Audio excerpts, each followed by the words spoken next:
Hey, my friends. The study smelled of old leather, and the sharp, clinical scent of the perfume Cressida had likely bought to impress people she didn't even like. Lysander sat across from me, his fingers tapping a restless, arrogant rhythm on the mahogany desk I had used to build our family's security for half a century. At 75, you learn that people stop looking at your eyes and start looking at your hands, searching for a tremor that simply isn't there. Dad, let's be honest, the board is concerned and the pace of the modern market is leaving the estate in the dust, he said, his voice dripping with a practiced, hollow empathy. I didn't interrupt. I simply leaned back, letting the silence grow heavy enough to make him swallow hard and shift in his seat. Subscribe, hit the like button, and tell me in the comments how old you are and where you're from. For you, it's just a small thing, but for me, it's the reason I keep telling these stories. My daughter-in-law adjusted her posture, her eyes already mentally measuring the grand hallway for new, soulless decorations. They spoke about my 75 years as if they were a heavy burden I should be grateful to drop, rather than the fortress of experience they actually are. I saw the way they exchanged a quick, triumphant glance when I didn't immediately fire back with an argument. They mistook my deliberation for hesitation, a common mistake for those who have never had to hold a line under real pressure. Corinza sat by the window, her 75 years carried with a razor-sharp grace that made Cressida look frantic and unpolished. I looked at the legal papers, the voluntary transfer of authority, and felt a dry, cold amusement rising in my chest. My son thought he was closing the ultimate deal, but he was actually just walking into a room I had spent decades designing for exactly this moment. I didn't need to shout to be heard. I only needed to wait for them to underestimate the clarity that comes with a lifetime of winning. He thought he was handing me a graceful exit, but he was actually handing me the fuse to his own carefully constructed world. Lysander pulled out a sleek, titanium tablet, his fingers dancing across the screen with a frantic energy that made me miss the days when a man's signature was worth more than a digital encryption. He began flashing vibrant, multicolored graphs before my eyes. Projections of a future where my experience was supposedly the only thing standing in the way of explosive growth. You see, Father, these efficiency metrics are plummeting in the fourth quarter, he stated, using that slow, enunciated tone usually reserved for people who have forgotten their own middle names. I leaned forward, squinting at the glowing screen with a calculated frown, and let out a long, theatrical sigh that made him puff his chest out in perceived victory. Is this a business proposal, Lysander, or a modern art project? Because I haven't seen this much chaotic red since your mother tried to follow a French recipe back in the 80s, I remarked with a dry, razor-thin smile. He didn't catch the joke, instead exchanging a pointed, we need to be patient look with Cressida, who was already eyeing the antique rug as if it were a stain on her new life. It's fascinating how they view my 75 years as a clicking hard drive nearing its final crash, when in reality, I've simply learned to stop wasting energy on things that don't matter. I recalled a similar look on a rival's face during a hostile takeover in the 90s. He thought he was the hunter, right up until the moment he realized he was the one in the crosshairs. The bank is already asking questions about the long-term leadership, and they seem to agree that a fresh perspective is vital for the estate's survival, Lysander added, his voice vibrating with a nervous, ambitious edge. I watched a single bead of sweat track down his temple, a physical manifestation of the greed that was clouding his judgment and making him sloppy. I reached for my reading glasses, which I had placed just out of reach on purpose, enjoying the way he scrambled to hand them to me like a well-trained, if slightly dim-witted, assistant. Putting them on, I looked past the graphs and straight into his eyes, searching for even a flicker of the boy I used to take fishing, but finding only a stranger in an expensive suit. So, you're suggesting that the very foundation I laid is now a crumbling ruin, and you're the only one who can shore up the walls? I asked, my voice dropping into a low, terrifyingly calm rumble. Corinza stood up silently and moved toward the window, her presence in the room feeling like the sudden arrival of a cold front before a storm. The anxiety in the air was so thick you could have cut it with a knife. Yet they were so blinded by the finish line that they didn't see the tripwire I'd laid months ago. They truly believed they were orchestrating my retirement, never suspecting that every clueless question I'd asked lately was a strategic test they had failed miserably. They were so fixated on the silence of my tongue that they failed to hear the gears of the trap grinding shut right beneath their feet. Lysander didn't even wait for a response before he started sticking neon orange labels on the antique cabinets in the hallway. Inventory control, Dad, he muttered, his eyes avoiding mine while he marked the furniture like a predator marking territory. I sat in my wingback chair, struggling for a moment with this smart remote he'd forced upon me, which had more buttons than a cockpit and half the logic. I'm trying to turn on the news, but I think I've accidentally summoned a rideshare in Tokyo, I said, offering a helpless, practiced shrug that made Cressida smirk. She let out a small, condescending huff, the kind people use when they think they're being patient with a fading mind. They don't realize that my confusion with modern gadgets is a front, a way to see exactly how far they'll go when they think I'm truly helpless. The air shifted when Lysander reached for the porcelain clock that had belonged to Corinne's grandmother, turning it over to check the maker's mark with a jeweler's loupe. This is a bit cluttered for the new minimalist layout we've planned for the foyer, he said, dismissing 70 years of history as a spatial inconvenience. I felt a cold flicker in my chest, the kind of stillness that precedes a landslide, but I kept my hands folded neatly on my lap. Corinza walked into the room, her eyes landing on the orange sticker on her favorite chair, and for a second, the temperature seemed to drop 10 degrees. Careful, Lysander, I said softly, my voice like dry leaves under a heavy boot. That clock is older than your ambitions and considerably more reliable. He laughed, a short, jagged sound, and told me I was being sentimental, as if sentiment were a disease that only the elderly catch. I watched him dismiss his mother's silent protest with a wave of his hand, a mistake that would have cost a younger man his career in my boardroom. It's a strange thing to realize your own flesh and blood views your life's work as a warehouse of stuff to be liquidated.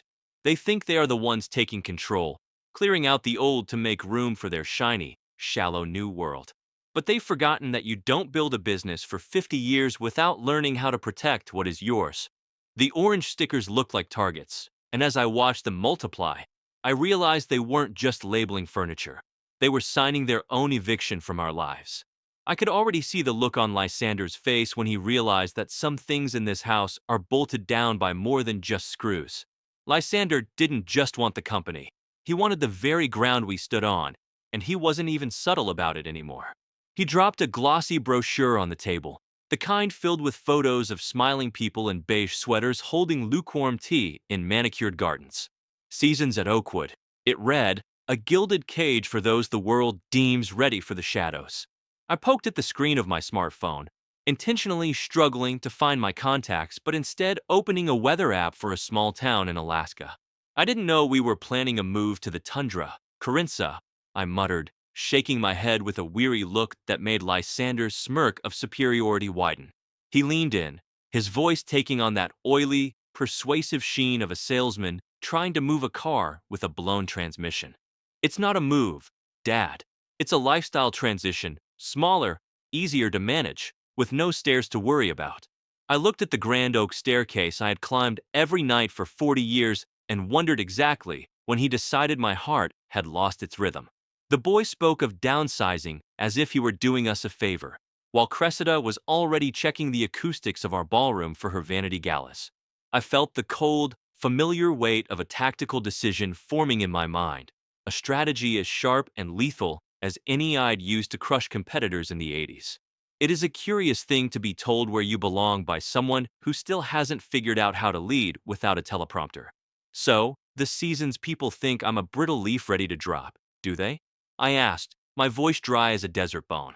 Lysander laughed, a hollow, jagged sound, and told me I was overthinking things again, as if my brain were a rusted engine. I watched him pull a silver pen from his pocket, the one I'd given him when he passed the bar, and felt a pang of finality that had nothing to do with sadness. He didn't realize that every time he tried to push me toward the exit, he was only giving me a better view of his own spectacular flaws. I glanced at Corinza. She was cleaning a smudge off a crystal vase with movements so precise they were practically surgical. The arrogance of the young is their greatest weakness. They assume we are blinded by the past, while we are simply focused on the only future that still matters. I reached for the pen, my hand steady as a mountain, and saw the flicker of premature victory in his eyes. a mistake he would soon realize was the beginning of his end. The humiliation didn't arrive with a loud confrontation or a dramatic outburst. Instead, it came with a yellow measuring tape and a stack of neutral gray color swatches that Cressida waved around like a flag of total surrender. Lysander had the audacity to invite a total stranger, a space curator with a clipboard and a condescending smirk, into my private library to decide which of my rare first editions were worth keeping and which were merely obsolete dust collectors. I sat in the corner, intentionally fumbling with the new wireless headphones they'd forced upon me, pretending to struggle with the settings until I accidentally broadcasted a loud documentary about the mating habits of deep-sea squids to the entire room. You see, he can't even navigate a simple Bluetooth connection anymore, Lysander whispered to the curator, completely unaware that while my movements might be deliberate, my hearing remained sharp enough to catch the sound of a spider spinning a web in the rafters. I allowed the squid documentary to blare, watching them discuss my life's most precious treasures as if they were nothing more than inventory at a liquidation sale for a man who had already vacated his own life. Cressida even picked up the silver-framed photograph of my father, suggesting the ornate design was too heavy for the sleek, minimalist aesthetic she planned to impose on our ancestral home. It is a profound and bitter irony to spend 75 years sharpening one's intellect only to have your own offspring treat you like a blunt, rusted tool that has long since lost its purpose. They began slapping donate stickers on wooden crates, including the one containing my naval commendations, dismissing my entire history as nothing more than inconvenient domestic clutter. I watched as Lysander attempted to explain my own hard-won business philosophy to the curator, distorting my strategies into something unrecognizable, soft, and utterly devoid of the grit that built this family's fortune. At one point, I made a show of being trapped in the settings menu of my new smartwatch, appearing lost in a sea of heart rate monitors, while I was actually activating a recording of every predatory word they spoke about selling the estate by the 1st of May. It's truly for the best, Oswin, Cressida said, patting my hand with that insufferable, light touch people use when they're comforting a golden retriever that's just tracked mud onto a clean rug. The atmosphere in the study grew suffocatingly thin with their unearned vanity, yet I remained as motionless as a marble statue, letting their arrogance build a tower so high it was guaranteed to eventually topple under its own weight. They are convinced that I am merely a fading echo in these halls, forgetting that an echo is always the first warning that something much larger and more powerful is about to come roaring back. My silence was not a surrender. It was the quiet of a master chess player who has just realized his opponent is too busy celebrating to see the checkmate looming in 3 moves. The betrayal didn't sting like a sudden slap. It felt like a slow, cold draft through a house you once thought was airtight. Lysander was pacing the library, dictating terms into his phone as if I were a piece of furniture that couldn't hear, let alone understand the complexities of my own holdings.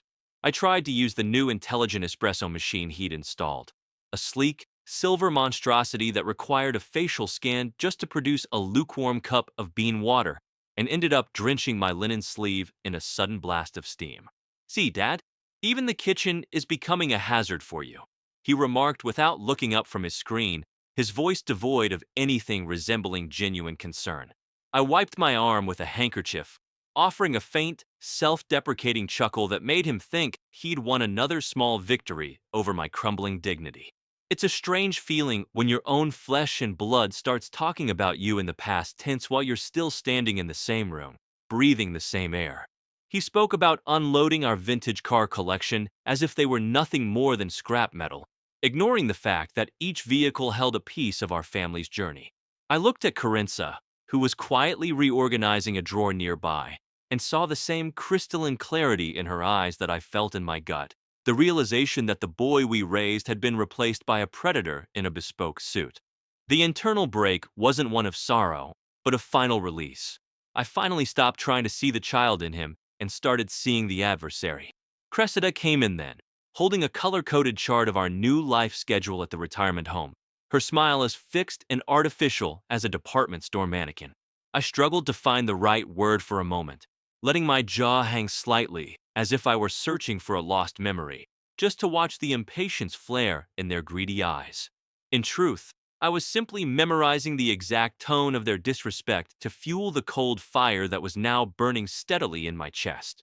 We were no longer parents to them. We were just the final obstacle standing between them and a bank balance they hadn't earned. I felt the last thread of parental hesitation snap, replaced by the lethal precision that had once made me the most feared negotiator in our industry. They wanted the keys, the titles, and the authority, and they wanted them now, convinced that my 75 years had finally caught up with my mind. I slowly nodded at the legal papers, a gesture they took for total defeat, never noticing that my lawyer, Merrick, had already received the special instructions I drafted in the middle of the night. The silence in the room was no longer the silence of a victim, but the quiet of a fuse that had already been lit. The night before the signing, the house felt like a theater before the final, most important act of a long-running play. Lysander and Cressida were already in the dining room. The sound of their premature celebration, a bottle of vintage Bordeaux I'd been saving for a real occasion, drifting through the vents. I sat in my darkened study, trying to command a new voice-activated lamp to turn off, but the machine kept stubbornly reading me the stock prices for soy futures in South America. If I wanted to know about legumes, I would have asked the gardener. "You digital paperweight," I muttered to the glowing device, shaking my head at the absurdity of modern convenience. I stood there in the flickering light, a 75-year-old man who supposedly couldn't master a light bulb, yet I felt more powerful than I had in decades. The rage I felt wasn't a fire that burned me. It was a cold, precise tool, like a surgeon's scalpel, ready to remove a cancer that had grown in my own home.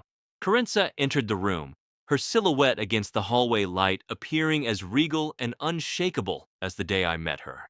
She squeezed my hand, a silent signal that the final stage of our plan was locked into place, and that we both knew exactly what had to be done. "Give them everything, Oswin," she said, her voice carrying just enough staged weariness to be overheard by the two vultures in the next room. I saw Lysander's shadow freeze, his posture shifting into that of a man who believes he has finally broken his father's spirit.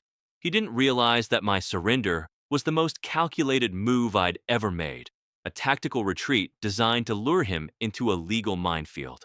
I looked at the heavy stack of documents Merrick had left on my desk, the white pages glowing like a warning in the dim light.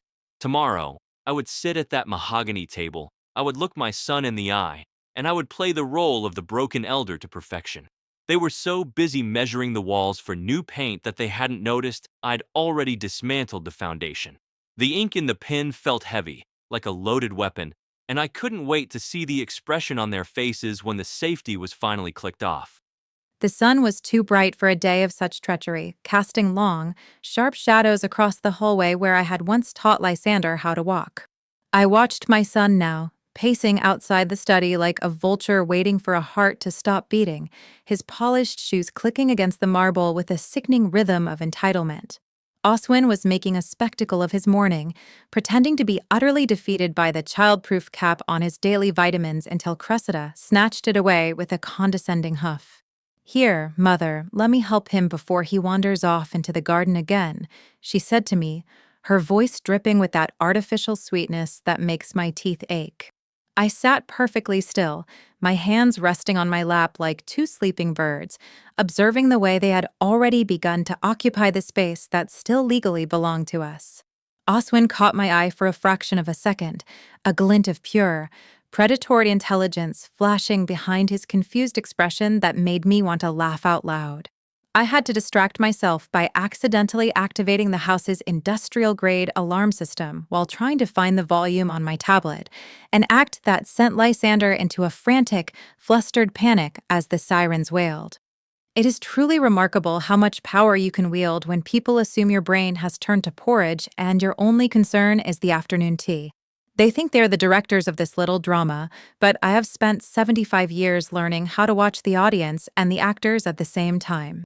Cressida began discussing which of my oil paintings were too depressing for the new minimalist gallery she planned to install, as if I were already a ghost haunting my own corridors. I didn't correct her. A woman of my experience knows that it's always better to let the enemy talk until they've told you everything you need to know. The air in the house was thick with their impatience, a tangible pressure that made the very walls seem to lean in to hear the final verdict. I smoothed my skirt, feeling the cold weight of the antique key hidden in my pocket, a small reminder of the doors they didn't even know existed. We stepped into the library, and the sight of the heavy, black ink documents waiting on the desk felt like a closing door. Lysander's lawyer, a man with a smile as sharp as a razor, looked up, and I realized he was the only one in the room who looked truly nervous. The atmosphere in the library was as sterile and cold as a surgical theater, but Lysander and Cressida were already acting like they'd won the lottery. Lysander slid the final stack of documents toward me, his face glowing with a predatory triumph that he didn't even bother to hide anymore. Cressida was busy on her phone, her thumb moving with the frantic speed of someone already spending money that wasn't hers. Oswin, however, was providing a masterclass in distraction, squinting at the thick legal addendum and loudly wondering why the font was so small if they wanted people to actually order the steak. "Oswin, dear, it's a contract, not a bistro menu," I said, playing the role of the patient, weary wife to perfection. Lysander groaned, a sound of pure, unadulterated arrogance, and tapped the signature line as if he were explaining a simple concept to a toddler. They were so blinded by the sight of the finish line that they had completely overlooked the fact that the primary business licenses were missing from their comprehensive audit.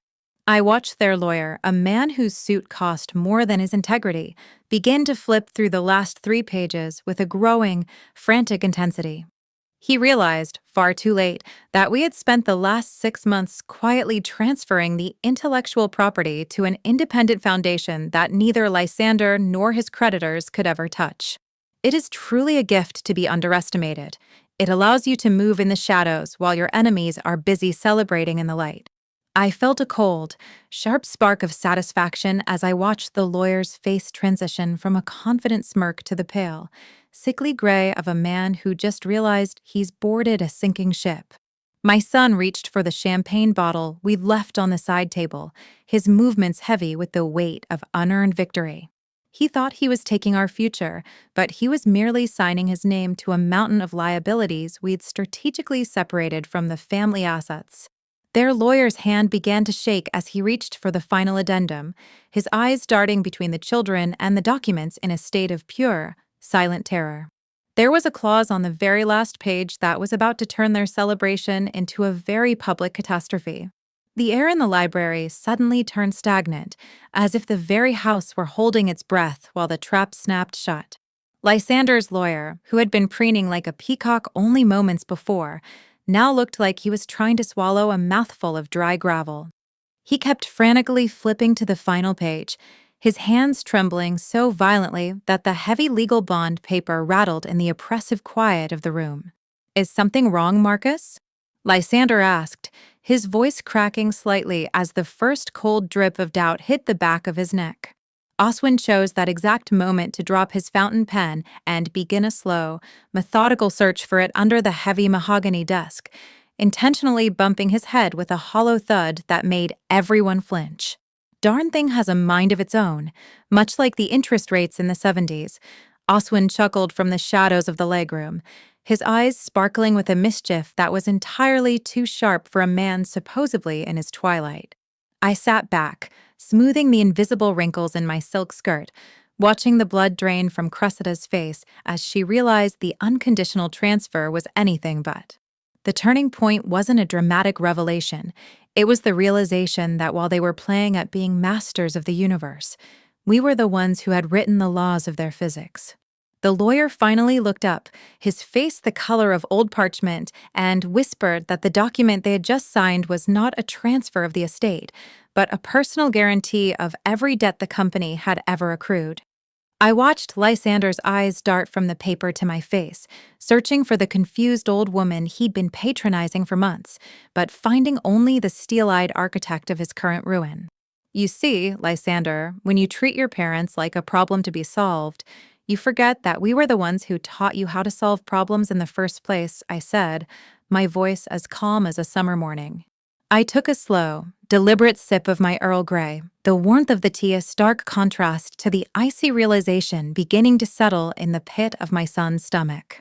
We had spent 75 years observing the world, and if there is one thing we know, it's that those who rush to claim a prize rarely check to see if it's bolted to the floor.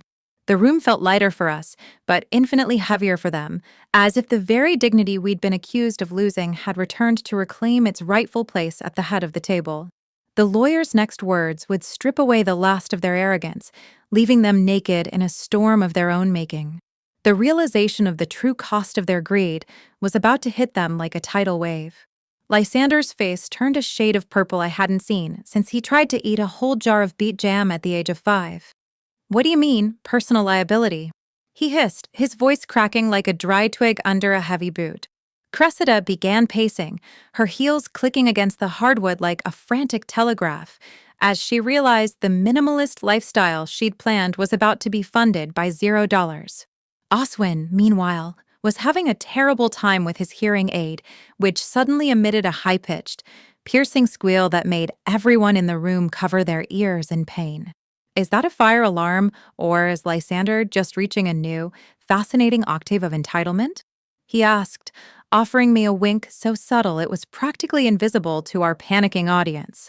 He then reached over and calmly used one of Cressida's orange donate stickers to polish a smudge off his spectacles, a gesture of such exquisite disrespect that it silenced the entire room. I stood up, my 75 years feeling like a suit of heavy armor rather than a weight, and looked directly into my son's shifting, desperate eyes. "You assumed we were so eager for rest that we wouldn't check the locks on the doors you were trying to kick down," I said, my voice cutting through the panic like a blade through silk.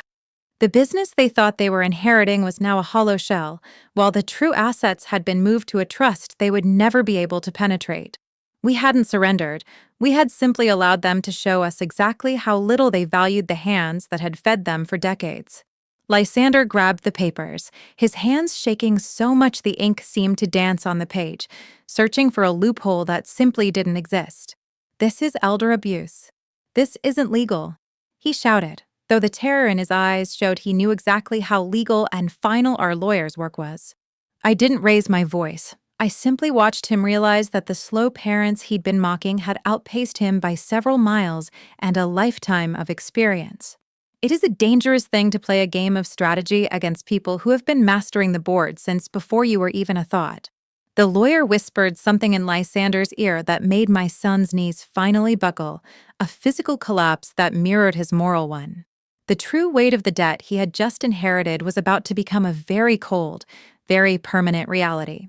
Lysander sank into the wingback chair as if his bones had suddenly turned to water, the document fluttering from his fingers like a dying bird.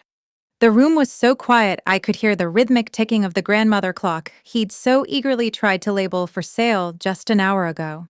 Cressida's voice had climbed several octaves, a frantic, shrill sound as she demanded the lawyer find a way to undo the ink, as if life were a digital file you could simply delete.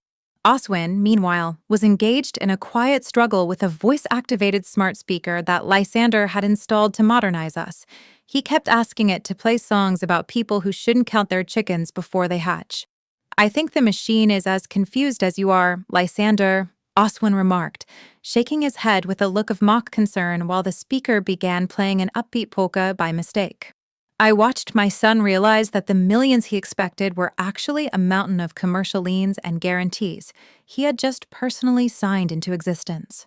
There is a specific kind of grief in watching your child value your legacy only for its price tag, and an even sharper one in being the one to teach them why that is a fatal mistake. For 75 years, we built a fortress of integrity, and it was heartbreakingly poetic to see them try to storm it with nothing but greed and a few expensive suits. You wanted the authority, Lysander, and now you have it, all the responsibility, all the risk, and every single debt I spent my life keeping at bay, I said, my voice steady as a heartbeat. The arrogance that had fueled their mourning had evaporated, replaced by a cold, hollow terror that made them look smaller, younger, and utterly lost. It wasn't about the money anymore. It was about the absolute loss of the future they thought they had stolen from us. I stood up and walked to the window, looking out at the gardens we had tended together, knowing that the roots here went far deeper than their shallow ambitions could ever reach. They had tried to push us into the shadows of a lifestyle transition, but they were the ones now standing in the dark. Lysander looked up at me, his eyes pleading for a mercy he hadn't shown us, but the time for mothering had passed and the time for consequences had arrived.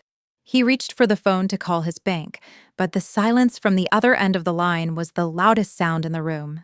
Lysander stared at the signature on the last page as if it were a death warrant written in his own blood. The modern empire he thought he'd seized was a hollowed-out husk, a shell of liabilities I had carefully separated from our private trust over the last decade. Cressida was frantically tapping on her smartphone calculator, her face turning a sickly shade of ivory as the numbers refused to align with her dreams of a penthouse lifestyle. Oswin, meanwhile, was engaged in a quiet struggle with a robotic vacuum that had wandered into the library, trying to steer it away with his foot while pretending he couldn't find the off switch. "I told you, Carenza, these robotic discs have more initiative than some people in this room. At least this one knows how to clean up a mess," he muttered, giving the machine a playful nudge toward Lysander's expensive Italian loafers. The irony wasn't lost on me. My husband was playing the doddering old man to perfection while simultaneously vacuuming the floor with our son's shattered ego. At 75, we don't just know where the bodies are buried. We're the ones who designed the cemetery and kept the keys. Lysander looked up, his voice a pathetic whisper that lacked even a shred of the bravado he'd brought to the table this morning. "You thought we were the past, son, but you forgot that the past is the only thing that actually paid for your present," I said, my voice cutting through the low hum of the persistent machine.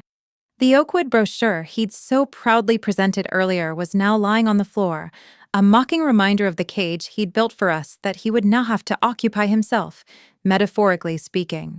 By signing those papers without reading the final addendum, he hadn't just taken the company, he'd taken personal responsibility for a legacy he was never equipped to handle. Oswin finally accidentally turned the vacuum to its highest setting, creating a roar that drowned out Lysander's attempt at a hollow, desperate apology. We watched them tremble, not with the joy of victory, but with the crushing weight of a reality they had been too arrogant to foresee. The silence that followed was the sound of a dynasty resetting its foundations on our terms, not theirs. Lysander reached for the phone to call his own legal team, but the look Oswin gave him stopped his hand midair, a silent, frozen warning that the real consequences were only just beginning to unfold. Lysander looked like he had aged 20 years in 20 minutes, his eyes hollow as he stared at the ruins of his own ambition. Cressida was silent for once, her phone forgotten on the desk like a piece of useless plastic, her minimalist dreams having vanished into a very real debt. Oswin stood up slowly, his joints giving a loud, rhythmic pop that echoed through the library, and he let out a short, dry laugh. "Well, that was more exercise than I usually get before lunch. I think I've earned a nap and a very large scotch," he said, patting his pockets for his reading glasses which were, as usual, resting right on top of his head. I watched him navigate the room with a sudden, fluid purpose that completely discarded the clumsy persona he'd worn like a cloak all morning. I walked over to the desk, picked up the brochure for Oakwood, and handed it back to my son with a hand that didn't tremble even a millimeter. "You should keep this, Lysander. You'll need to understand the cost of a managed life when the bank finishes with your personal assets," I said, my voice as calm as a steady heartbeat. There was no joy in seeing his defeat, only the profound, cold relief of finally setting a boundary that should have been there years ago. At 75, we aren't interested in revenge. We are interested in peace, and peace often requires the surgical removal of those who mistake kindness for weakness. Oswin finally found his glasses, sliding them down onto his nose with a sharp, discerning look that made Lysander flinch one last time. We weren't the ones being discarded or transitioned. We were the ones finally clearing the clutter out of our own lives. I took my husband's arm, feeling the solid, unyielding strength of a man who had stood by me through every storm for 5 decades. We walked out of the library and toward the garden, leaving the modern managers to drown in the complex paperwork of their own making. The house didn't feel cold or oversized anymore. It felt like a home again, reclaimed by the only two people who truly understood the cost of every stone. We hadn't broken under the pressure of time or the betrayal of blood. We had simply stood our ground until the world realized we weren't going anywhere without a fight.